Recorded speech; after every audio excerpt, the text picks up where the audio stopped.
He carries 40 to 50 pounds of bronze, a helmet that seals his face and leaves 2 slits for his eyes, a spear 8 feet long, and on his left arm a shield so heavy he wears it rather than holds it, hung from his shoulder. Alone, this man is almost helpless. Half his body is uncovered. He cannot see to his sides, he cannot run, but he is never alone. He stands in a line of men, and the far edge of his shield covers the man on his left, while the man on his right covers him. This is the Phalanx. It is how Greeks fought for 4 centuries. And the way these men stood together on the battlefield decided how they stood together in the assembly. This is the story of the man of bronze. You cannot understand the Peloponnesian War without knowing how its soldiers fought. 3 questions open that door. How did a Greek army actually fight? Why was that style of fighting bound so tightly to the Greek city-state? And how did this war both embody the tradition and break it? The last matters most. The fighting between 431 and 404 BC was not the old quarrel of neighboring towns over a strip of farmland. It set 2 great powers against each other, each at the head of an alliance, each with deep resources. A war of attrition that permanently altered warfare in the Greek world. To see what it broke, we first have to see what it inherited. Greek land combat rested on heavy infantry. The Greeks called such a man a hoplite, a heavily armed warrior, named for his equipment. And his equipment began with a shield. Across much of the ancient Near East, a shield was gripped at its center by a single hand. The Greek shield was worn. The warrior pushed his left arm through a strap at the middle and closed his fist on a handle at the far right rim, so the weight rolled on his shoulder and the forearm rather than his fingers. Made of wood, faced with bronze and backed with leather, it could therefore be far larger than any shield before it. About 3 feet across, and because it reached well past his own left side, it covered the man standing beside him. Over that shield, the hoplite hung the rest of his bronze, a breastplate and a backplate, greaves shaped to grip the shins from ankle to knee, and a helmet that closed around almost the whole head, leaving narrow slits for the eyes. It saved his life and it blinded him, narrowing the world to whatever lay straight ahead. The Greeks called the full set a panoply. Archaeologists have lifted a bronze cuirass and helmet out of a grave at Argos, dating to roughly 725 BC, near the end of the 8th century. The same equipment then appears again and again on Greek painted pottery for centuries.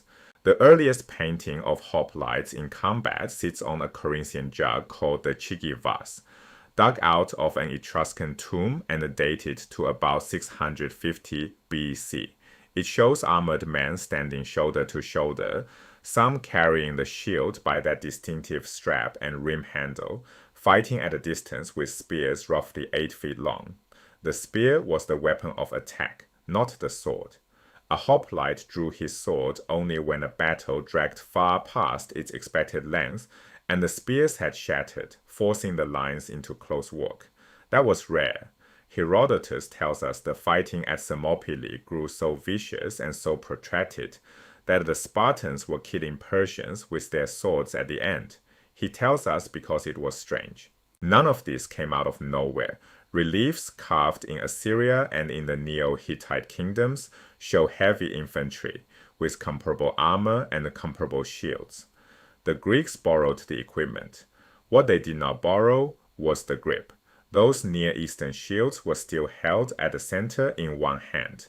The strap and the rim handle were the Greek innovation, and that single change produced the hoplite. It also made him dependent. Roughly half his body went unprotected because so much of that shield hung out to his left over somebody else. Loaded with that weight of bronze and an 8-foot spear, he was slow, half blind and half covered.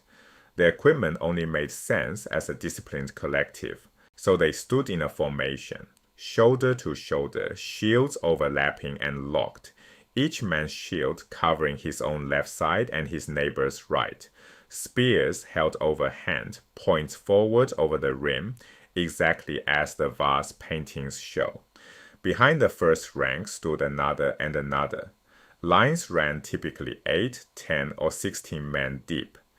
In one 4th century case, the Thebans massed their left wing 50 deep, a column of bronze later nicknamed the Boeotian steamroller.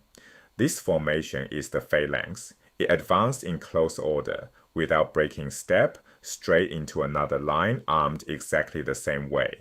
The whole point was the collision. The two lines crashed together and hacked at one another, and one of two things followed. Either the formations held and the killing went nowhere, or a blow landed, often to the neck or the head, the places the shield could not reach.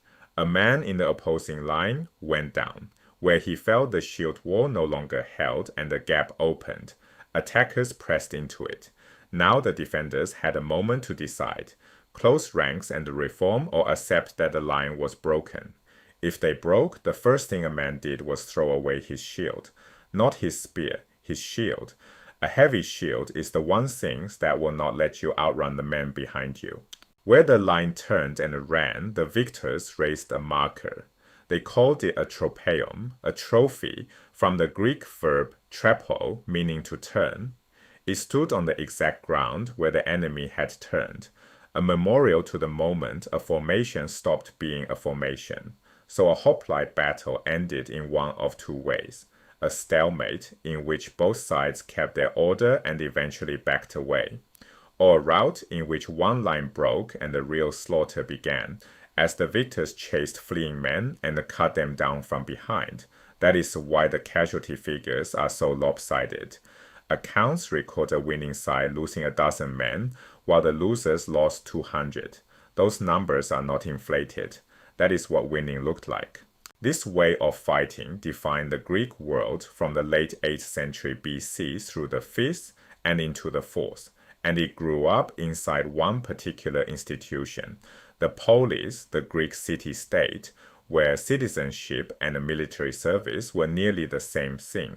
Hoplites were citizen soldiers drawn from the propertied class, the men who could afford the bronze. Nobody issued it to them.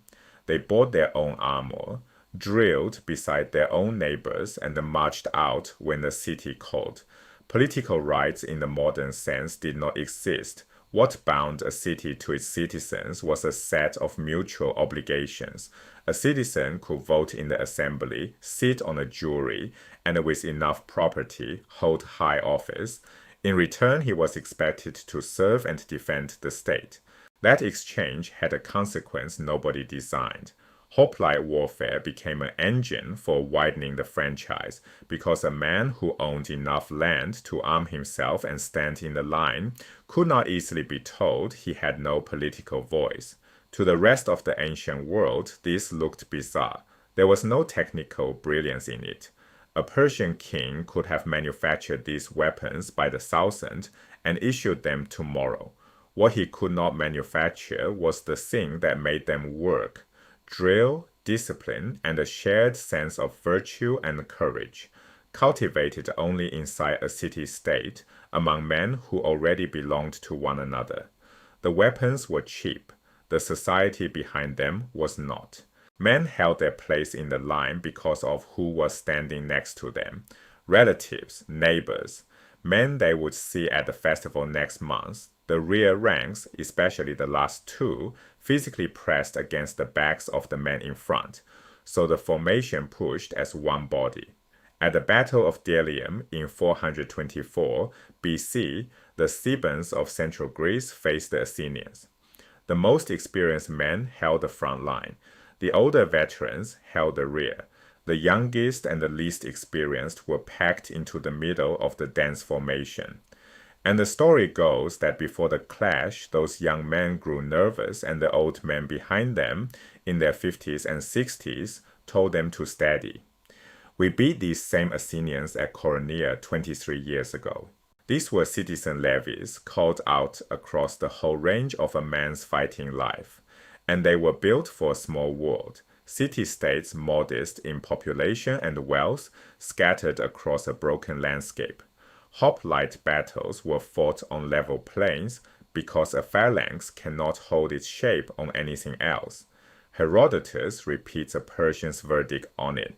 When the Greeks declare war, he says, they seek out the fairest and the most level ground they can find, and go down and fight on it, which is an odd habit in a country where perhaps a tenth of the terrain is plain.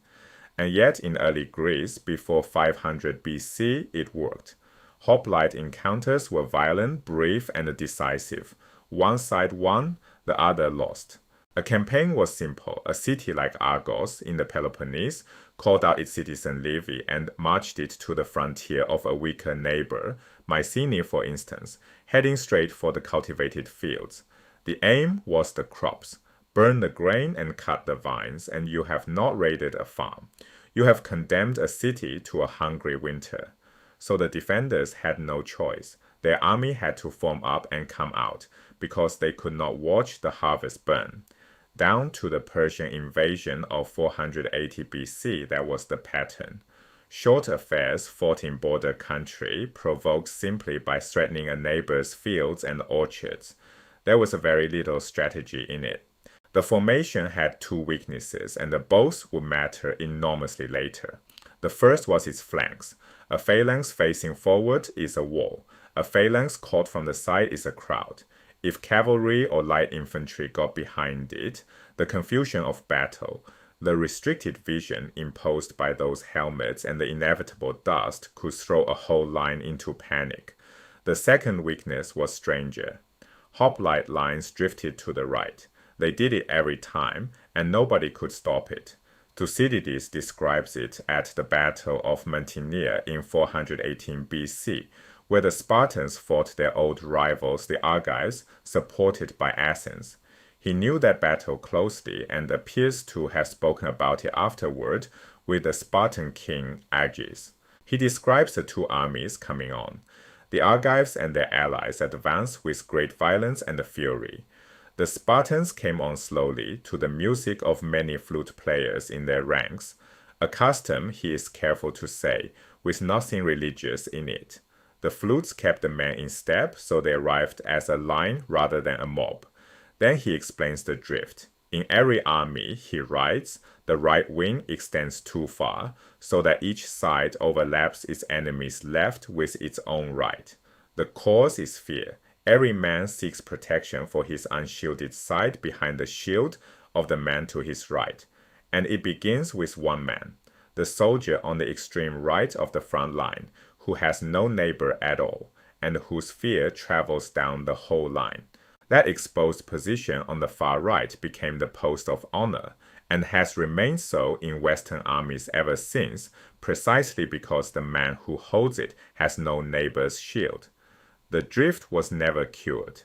It was a tendency in every hoplite formation, remedied only later by armies sophisticated enough to combine heavy infantry with supporting units, light-armed troops called peltas, archers, cavalry.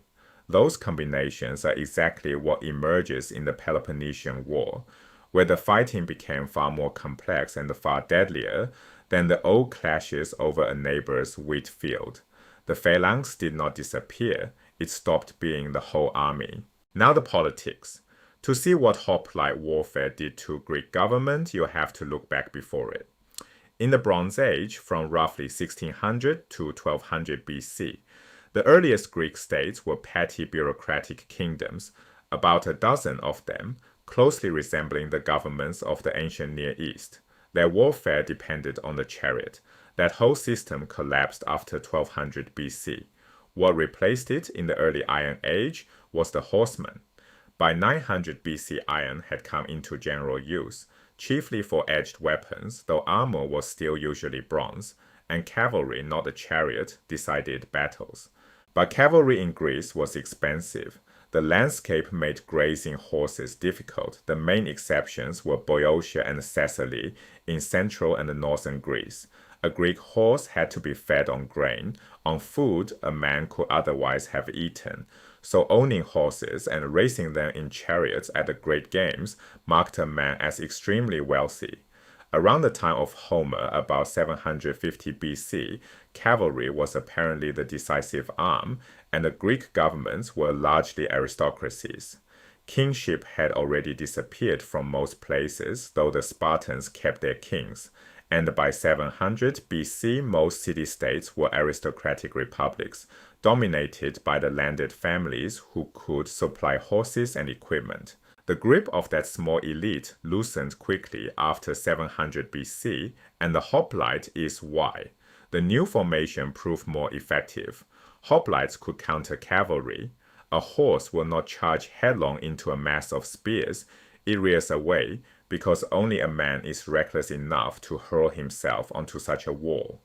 And ancient cavalry, lacking stirrups, could not deliver the shattering charge of later mounted troops.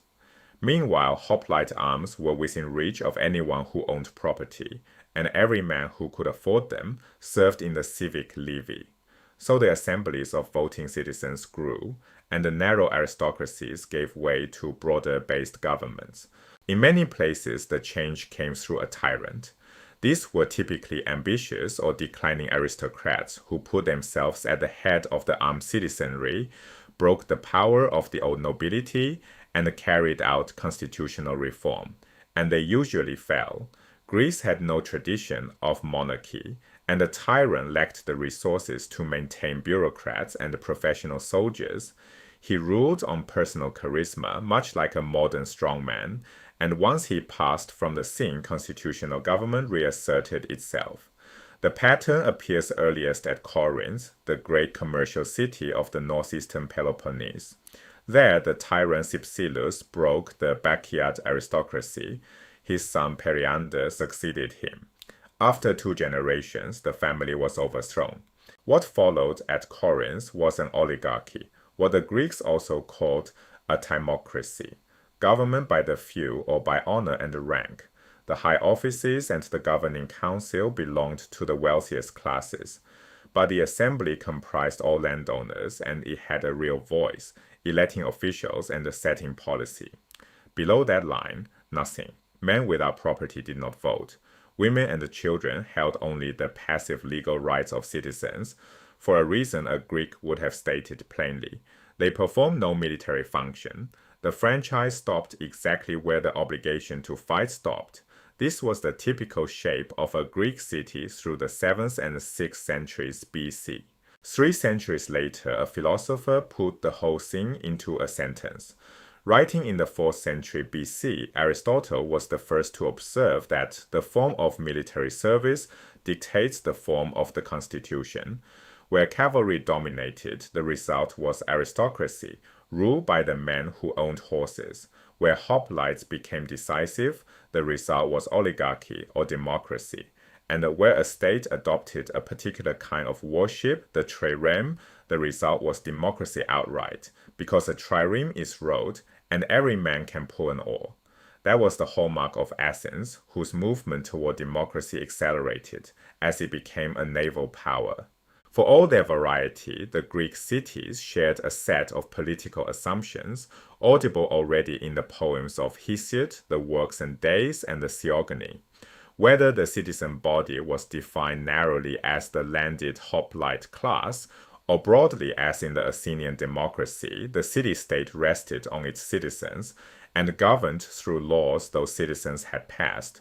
The Greeks held the conviction that they alone lived in a polis, where citizens made the laws and obeyed them.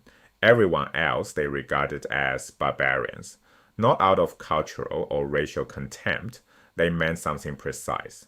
Those peoples lived under kings who stood above the law, and to most Greeks, such subjects were effectively slaves douloi, because they were subject to a master. That conviction, dividing the Greek world from every other, is fundamental to understanding the Peloponnesian War. Because so much depended on citizens fighting together in the ranks, the Greeks prized a particular kind of virtue.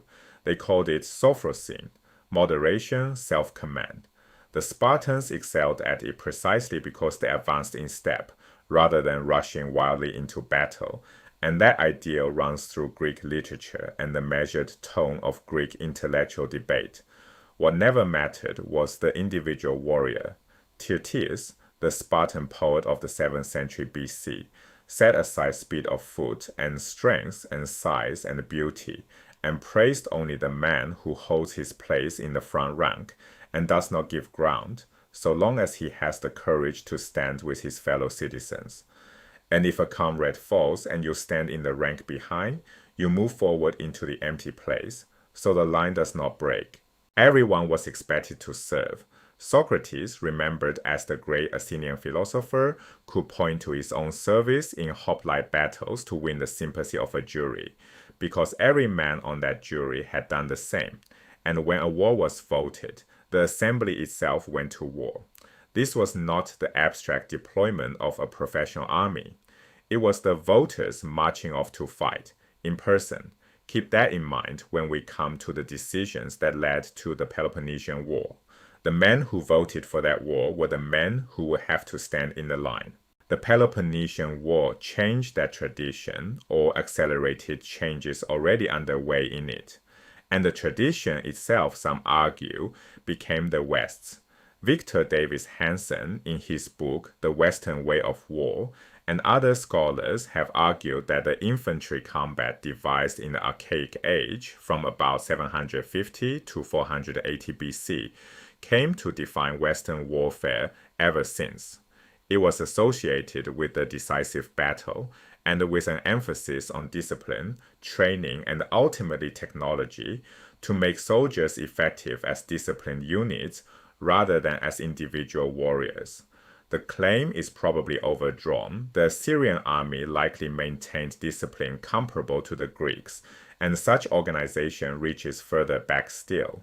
But there is real merit in it, and the scholars have often located the origins of a Western way of war in the Greek world. The growth of warfare also drove much of the economic development of the Greek city-states. Following William McNeill's argument in The Pursuit of Power, scholars have connected economic development with warfare far back in Western history, an idea shaped in part by the debate over the military-industrial complex in the United States during the 1960s and 70s. The linkage is already visible in Greece. The cost of manufacturing armor and later of building and manning fleets became one of the main stimulants of growth in states that did not resemble modern market economies. These were primitive economies. Most people produced foodstuffs and consumable goods with no trajectory toward industrialization. The arms industry effectively became the leading driver, which brings us to the great irony of the Peloponnesian War. It was fought by hoplite citizen armies in a tradition built entirely around the decisive battle, and it produced no decisive battle at all. The single great clash that was supposed to settle everything never came. There are three reasons. First, by this point, both Sparta and Athens had outgrown the scale of a city-state. Each stood at the head of a great league. In the Athenian case of something better described as an empire, with resources so large that no single afternoon on a plane could decide the war. Second, both sides were already transforming warfare. Recognizing the limits of the hoplite battle, they hired more professionals, peltas, light infantry, cavalry, some drawn from remote parts of the Greek world, some from peoples who were not Greek at all, while naval warfare grew more complex as well. Third, Pericles. The Athenian statesman who led his city at the war's outbreak framed a strategy meant to preserve citizens' lives by sacrificing property. He aimed at an indirect approach, a war of attrition and perhaps a settlement through diplomacy rather than pitched battle. Put those three together and the war could not meet the expectations of either side. So the phalanx was never only a way of fighting, it was a way of belonging. The overlapping shields that made a man safe on the battlefield were the same shields that made him a citizen at home, and Aristotle saw that the form of war and the form of the constitution rise and fall together, which is what makes the ending so strange. The greatest war these citizen armies ever fought refused to end in the single decisive clash their whole tradition had been built to deliver. It dissolved instead into a long war of attrition that would remake the Greek world.